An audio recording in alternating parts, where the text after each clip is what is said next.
प्यारे बच्चों, मैं डॉक्टर फूल कुमार, हिंदी प्राध्यापक, राजकीय कन्या महाविद्यालय चीका कैथल। मैं आपसे आज रस का स्वरूप और उसके विभिन्न अंगों पर चर्चा करूंगा। तो रस के बारे में हम जो हमारी सामान्यतः जानकारी होती है, जो पेय रस होते हैं, जो पीने के रस होते हैं, सेब का रस, नींबू का रस, गन्ने का रस या विभिन्न औषधियों का रस, विभिन्न दवाइयों के रस, विभिन्न जड़ी बूटियों के रस। साहित्य में भी रस होता है, साहित्य में रस विद्यमान रहता है, जिसको आनंद कहते हैं। और जो साधक, जो संत परमात्मा का नाम स्मरण करते हैं, परमात्मा को याद करते हैं, परमात्मा के बारे में चर्चा करते हैं, वो भी एक आनंद की प्राप्ति करते हैं। उसको भी रस की संज्ञा दी जाती है, उसको भी रसों में गिना जाता है। प्यारे बच्चों, रस के बारे में सबसे पहले हमारे संस्कृत के विद्वान आचार्य भरत मुनि ने अपने नाट्य शास्त्र में सबसे पहले चर्चा की। उन्होंने बताया विभावानुभाव व्याभिचारी संयोगाग्र रस निष्पत्ति। आचार्य भरत मुनि ने कहा कि विभाव, अनुभाव और व्याभिचारी भावों के संयोग से ही रस की उत्पत्ति होती है। और आचार्य भरत मुनि ने अपने नाट्य शास्त्र में 9 रसों का उल्लेख किया, और वो 9 रस जो है इस प्रकार है: श्रृंगार रस, वीर रस, रौद्र रस, विभत्स रस, अद्भुत, शांत, हास्य, भयानक, कर्म। इन 9 रसों का उल्लेख उन्होंने किया। और सभी रसों के जो है स्थायी भाव होते हैं।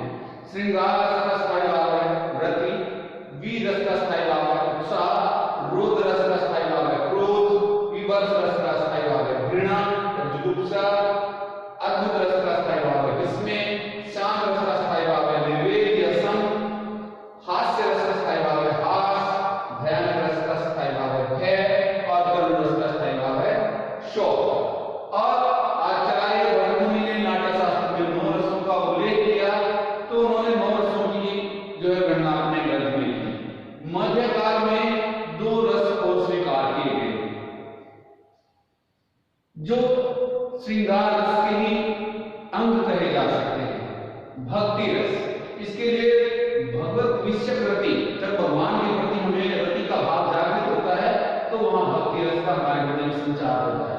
और वात्सल्य रस, संतान विषयप्रति या बच्चे के प्रति, किसी बालक के प्रति जब हमारे हृदय में रति का भाव जागृत होता है, तो वह वात्सल्य रस कहलाता है। तो आइए हम रसों के विभिन्न अंगों पर बातचीत करते हैं कि आचार्य भरत मुनि ने 9 रसों का उल्लेख किया और 2 रस करने के लिए आज जो है 11 रसों की गिनती होती है, 11 रसों की चर्चा होती है। तो हम आज बातचीत करते हैं कि रस के विभिन्न अंग क्या हैं। जो सूत्र आचार्य भरत मुनि ने विभावानुभाव व्याभिचारी संयोगाग्र रस निष्पत्ति का, तो इसी के बारे में आगे उल्लेख किया आचार्य विश्वनाथ जी। आचार्य विश्वनाथ जी ने साहित्य दर्पण में बताया कि रस के 4 अंग होते हैं। वो 4 अंग है कि स्थायी भाव, स्थायी भाव, विभाव, अनुभाव और संचारी। अब एक एक करके इनको हम इनके बारे में चर्चा करते हैं। आचार्य विश्वनाथ जी ने बताया कि हमारे हृदय में सुप्त अवस्था में आयु के हिसाब से अल्प या ज्यादा मात्रा में सभी प्रकार के रसों के स्थायी भाव विद्यमान रहते हैं। ये जन्म से ही होते हैं, और जैसे जैसे हमारी उम्र बढ़ती जाती है, तो हमारे हृदय में वो जो भाव जो है और निर्मित होते रहते हैं, और ये सुप्त अवस्था में होते हैं। और किसी को के हृदय में कम होते हैं, किसी के ज्यादा होते हैं, लेकिन सभी भाव, जितने भी स्थायी भाव है, वो कोई कारण या आधार प्राप्त करके ही हमारे हृदय में उसका संचार हो जाता है।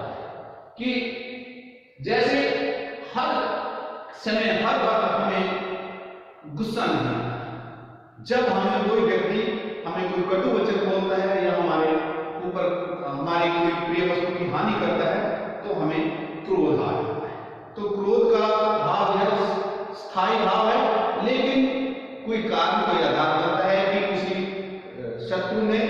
हानि पहुंचाई है या हमें हमारे क्रोध को जागृत करने में वो शत्रु हमारा कारण बनता है।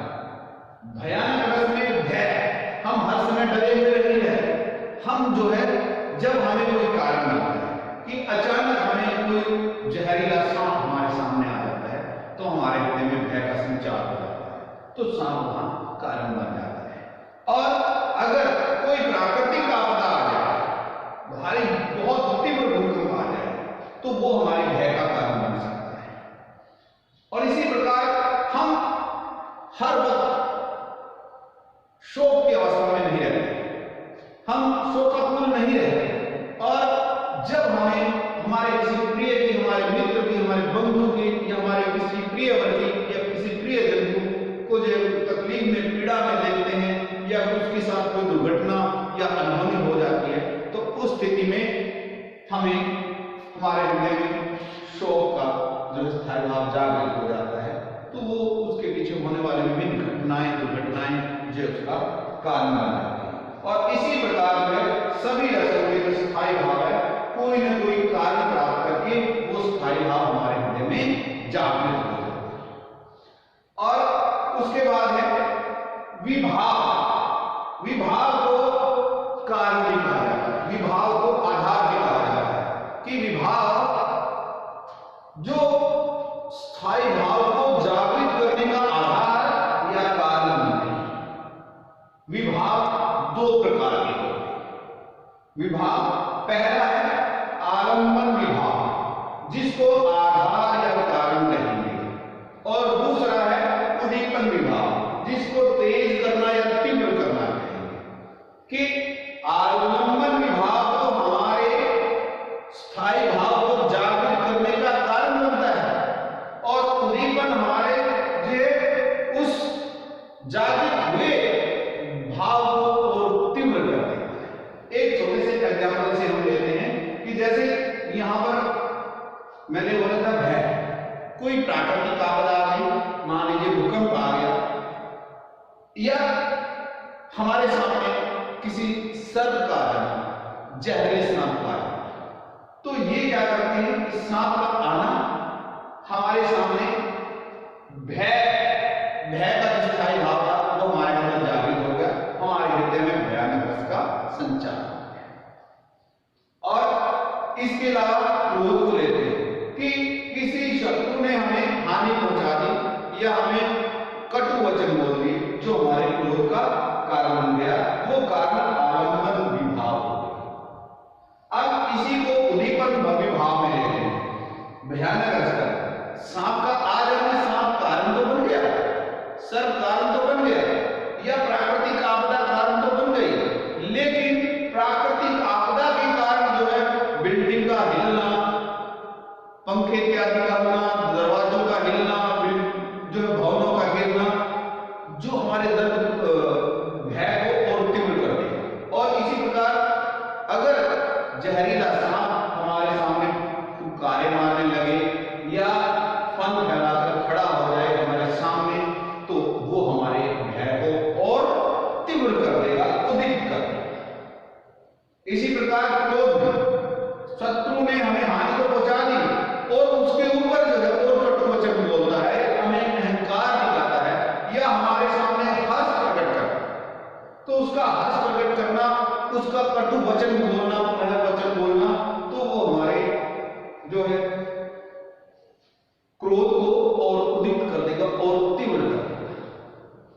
और इसके बाद हम बात करते हैं अनुभव। अनुभव जिसका अर्थ है पीछे आना, ये अनुभव स्थायी भाव के पीछे पीछे आते हैं और ये पीछे आकर जो है हमें और भाव में ले जाते हैं, अन्य जो छोटे छोटे अनुभव आते हैं और उसके बाद ये फिर तब्दील हो जाते हैं, ये लगातार चलाना है। अब जैसे अनुभव है, भय की हम बात कर रहे थे, जहरीले सर्प का आना वो आलंबन विभाव था, जहरीले सर्प का जो हमें फन फैलाकर फुंकारे मारना वो हमारे लिए उद्दीपित कर रहा था, तो हमारे हृदय में क्या होगा, हम जो है हमारा स्वर भंग हो सकता है।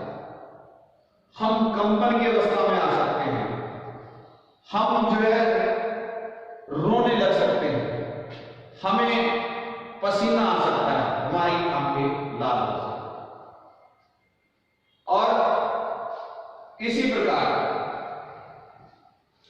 अगर हम बात करें क्रोध की, स्थायी भाव क्रोध का, शत्रु का आचरण हमें हमारे हृदय में क्रोध का संचार करेगा, तो ये आलंबन विभाव होगा। उद्दीपन उसके द्वारा कहेंगे कटु वचन या पुनः उसके द्वारा हर्ष प्रकट करना हमारे सामने हानि पहुंचा करगी, तो हमारे लिए उद्दीपन विभाव का कार्य करेगा, वो हमारे जो है क्रोध को, उससे को और बढ़ाएगा। अब उसमें क्या होगा कि हम जो है उससे एक तरह से बदला लेने की भावना आ सकती है, हमारा गुस्सा और बढ़ सकता है और हम उसके पीछे या तो मारने को दौड़ सकते हैं, या कोई शरारती व्यक्ति होगा तो ये भाव आ सकता है चलो छोड़िए, और यह ये हो सकता है कि हम उसको जो है उसका विरोध करने लगे, हम उसको उसी के जवाब में उसको और हम भी उसको वही हानि पहुंचाना चाहें जो हमें हानि हुई। इस प्रकार ये अनुभाव स्थायी भाव के पीछे आते हैं, और उसके बाद अंतिम जो अंग कहा जाएगा वो है संचारी। संचारी भाव स्थायी भाव के मध्य आते हैं और ये कुछ समय के लिए आते हैं, ये अक्षणिक होते हैं, ये आते हैं चले जाते हैं, बदलते रहते हैं लगातार, कुछ क्षणों के लिए आए फिर चले गए, इसीलिए इनको व्याभिचारी भाव भी कहा जाता है। इनकी संख्या 33 मानी जाती है, 33 मानी जाती है। ये जो है बीच बीच में आते हैं और चले जाते हैं। स्वरभंग होना, हर्ष का होना, घृणा का होना, और स्थायी भाव के रूप में भी संचारी भाव है कि जैसे कि बालक श्री कृष्ण ने जो है मक्खन खाया और बालक श्री कृष्ण ने कहा मैया मैंने माखन खाया, कि एक समय के लिए मां को गुस्सा आ जाता है। अब गुस्सा आना मां का जो है वो संचारी भाव है, क्रोध के रूप में वो क्षणिक है और थोड़ी सी देर में उसका वात्सल्य फिर चला जाता है, तो ये एक तरह का संचारी भाव के रूप में स्थायी भाव बीच में आ जाते हैं और वो अक्षणिक होते हैं। इनकी संख्या 33 मानी गई है। और अगर हम अन्य रसों की बात करें, इन स्थायी अंगों की बात करें, स्थायी भाव, विभाव, अनुभाव, संचारी, कि मान लीजिए श्रृंगार रस, श्रृंगार रस में जो है उसका स्थायी भाव है रति, नायक नायिका या प्रेमी प्रेमिका या अपने सगे संबंधी या मित्र, उनके प्रति अगर हमारा रति का भाव जागृत होता है तो श्रृंगार की उत्पत्ति हमारे हृदय में कर देता है। और श्रृंगार में रति का जो है विभाग क्या होगा, आलम्बन विभाग, प्रेमी या प्रेमिका या अपने सगे संबंधी। और उद्दीपन क्या होगा कि प्राकृतिक वातावरण हो सकता है, वेशभूषा हो सकती है, उसकी यादें हो सकती हैं, उनके द्वारा कहे हुए वचन हो सकते हैं। अनुभाव क्या होगा, अनुभाव क्या होगा कि उसके बीच हमें प्यारा शब्द, हम उसको जो है दुलार करना चाहेंगे, गालों को सहलाना चाहेंगे, गालों पर हाथ फेरना चाहेंगे या छूना चाहेंगे। उसके बाद संचारी भाव, संचारी भाव में क्या हो सकता है कि अगर हम वियोग में तो हमें आंसू आ सकते हैं, और जो है अगर हम मिलन में हैं तो हम जो है उसके प्रति जो है मोहित हो सकते हैं या हम जो है मोह में आ सकते हैं। और इस प्रकार जो है रस के 4 अंग माने जाते हैं। पुनः इनका एक बार फिर से इनके जो है चर्चा करें, स्थायी भाव, विभाव, अनुभाव, संचार। इस प्रकार जो है आचार्य भरतमुनि ने जो रस के लिए सूत्र दिया था, और उस रस को जो है उसके अंगों के बारे में आचार्य विश्वनाथ जी ने बताया, और सभी रसों के नाम जाने, और उसके बाद भक्ति काल में 2 रस और गिने जाने लगे। तो रस के 4 अंग हैं और रस के प्रकार 11 हैं। आचार्य भरतमुनि के अनुसार 9 है और भक्ति काल में 2 रसों को और मान्यता दी गई। उम्मीद करता हूं कि मेरे